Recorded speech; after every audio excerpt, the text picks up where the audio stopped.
Good morning. Mahashivratri म्हणजे उपवासाचा दिवस आणि फराळ. ह्यांना काही खिचडी खायचं नव्हतं, फक्त हे फ्रुट्स खाणार होते, पण ह्यांच्या मित्राला डबा द्यायचा होता म्हणून खिचडी बनवली आणि ह्यांना केलं बाय बाय.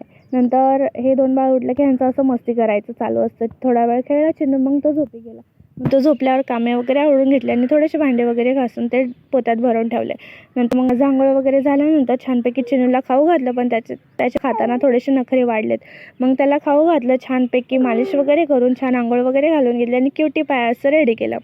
थोडेसे त्याचे छान छान असे फोटोज काढले आणि दुपारी आम्ही फराळ वगैरे करून मग चिन्नूला बाहेर फिरायला घेऊन गेले, तर तो तिकडे झोपी गेला. तो उठल्यावर घरी आले तर हे पण आले होते. मग आम्ही सगळेजण मिळून मंदिरामध्ये गेलो.